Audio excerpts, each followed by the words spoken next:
السلام عليكم ورحمة الله. ازيكم يا بنات؟ عاملين ايه؟ يا رب دايما تكونوا بخير. انا بوسي من قناة احلى اكلة جودي شريف. النهاردة بقى جاي لكم فيديو جديد برضو، طريقة حلوة قوي للشيش طاووق او الفراخ الشيش. طريقة سهلة، مكونات بسيطة، مفيش اي حاجة صعبة، طريقة بسيطة جدا. قررت ان انا اصور لكم الفيديو ده علشان كلنا نستفيد منه، وتبقى حاجة سريعة كده وفي نفس الوقت سخنة وبتدفينا. معايا هنا فراخ مقطعة بالشكل ده. واحدة واحدة نمشي مع بعض بالفيديو علشان كل تفصيلة ما تعديش عليكم.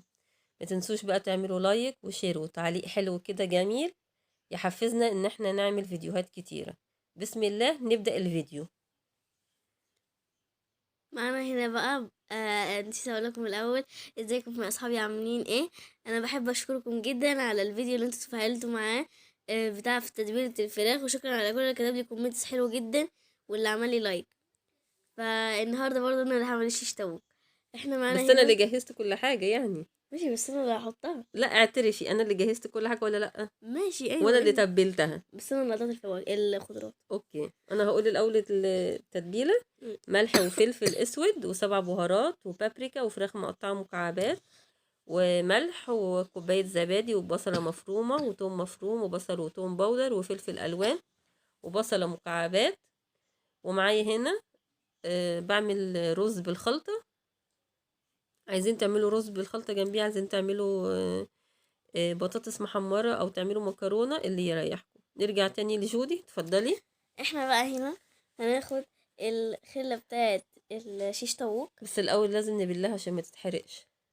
عشان ما تتحرقش. احنا هنا بقى من سخن بسخن الجريل. بسخن الجريل. أنا هعمل أول ستيكس وانتي بعد كده تعملي الستيك اللي بعدها.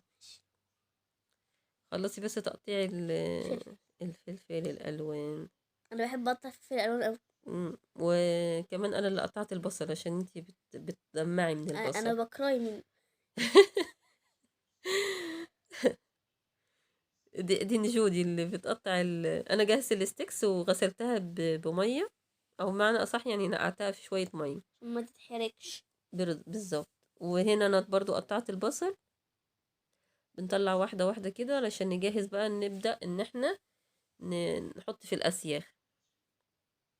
اول سيخ كده بسم الله، لا حول ولا قوه الا بالله. واحدة فلفلاية لونها أحمر، وواحدة بصلة. ونحط بقى ايه؟ فراخ. قطعة. أيوه، قطعة من الفراخ.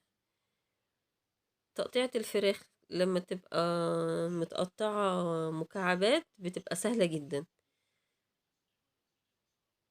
ونحاول ان احنا نقطع الفراخ قطع متساوية علشان تاخد كلها سوا واحد، مش تبقى حتة كبيرة وحتة صغيرة.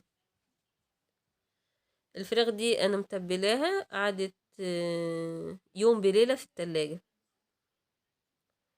يعني انا مثلا جهزتها يوم الاربع. جهزتها يوم الاربع، تبلت غسلتها وتبلتها. والفيديو ده او الاكله دي مش الفيديو، الاكله دي اتعملت يوم الخميس في الويك اند. في كل ويك اند كده جودي بتبقى عايزه نعمل حاجه مختلفه. كده انا قربت اخلص، بقفل بقى الستيك بتاعي او العود الخشب ده. نقفله بواحدة. اهو بالشكل ده، حلو قوي. انا بكمل الباقي لو سمحتي. انت عارفه كمان في فكره؟ ايه. احنا ممكن نعمل نفس الخطوات دي كلها ونحضرها في الفريزر لما نبقى مستعجلين او متاخرين مثلا على الغداء او حاجه. نطلعه ونعمله على طول. بالظبط، تبقى سهله. جودي هتعمل تاني واحد بقى اهو. انا بحب اللون الاصفر عشان كده ما حطيتش احمرين. بس انا اسرع منك. بس انا بحط اكتر. اوكي. ايه ده؟ يعني مش بحط اكتر؟ انا كمان بحط اكتر. انا حاطه 30. اوكي. ده انا ما حطيتش احمر بجد.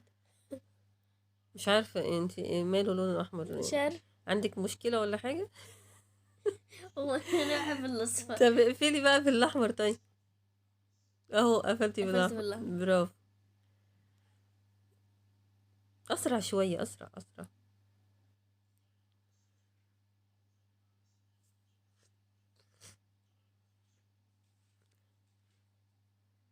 انتي بتنقي الحتة السهلة.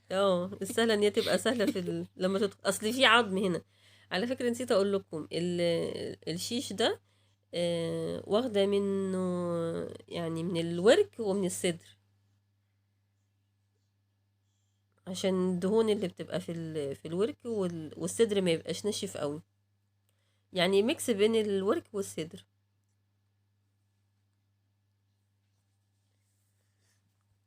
يا جماعة مفاجأة، دي ماما بقت بتعرف تخلي البانيه، بتجيب بقى الصدر بقى بتعرف تخليه. لما جربت اول مرة كنت خايفة بصراحة، لان يعني حاجة معرفهاش، لكن لما جربت اللي انا اخلي الصدر بانيه وايدي اتعودت ازاي يمشي مع العظم واللحم، بقى سهل جدا. ماما تعمل لهم فيديو لخلي البانيه مم. اوكي، ممكن ابقى اعمله، احضره كده وابقى اعمله كده. انا حطيت هنا زيت زيت. ذرة ومعانا هنا صوص باربيكيو. جودي قالت لي اي نوع؟ نحط صوص باربيكيو اي حاجة. يا جماعة صوص الباربيكيو ده احنا حطيناه معاها، خلى كان الصوص فعلا عمل صوص حلو قوي. من غير ما الفراخ كلها صوص اصلا، كان ده حلو اوي. ده كان فيه طبقة.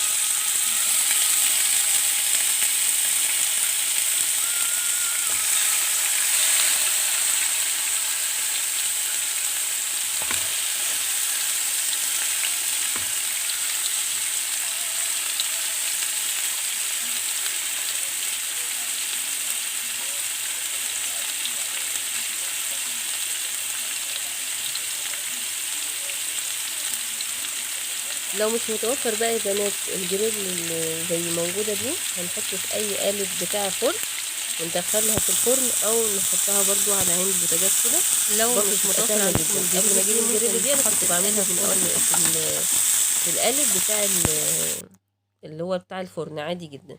وده الشكل النهائي اللي خرج. ممكن تزينوه بأي حاجة عندكم. انا بحط البقدونس كده لان في محمود ما بيحبش البقدونس ولا فريدة بتحب البقدونس، فبحط البقدونس على جنب الطبق كده، وبرضه يفتح النفس ويدي شكل جميل. انا بحب على فكرة البقدونس. يا جماعة انا كنت اقول لكم ونسيت اقول لكم على حاجة، على فكرة احنا الكباب ده احنا ممكن كمان نعمله على الفحم. بس هيطلع دخان، هيدخن قوي. عايز يا اما سطح او فرندا. احنا طبعا عشان مش بنحب الدخان، واحنا كنا اصلا ما يتخلق من الدخان، فماما بتعمله لنا على الجريل. كده وصلنا لنهاية الفيديو. يا رب الفيديو يكون عجبكم يا بنات، ومتنسوش لايك وشير وتعليق جميل.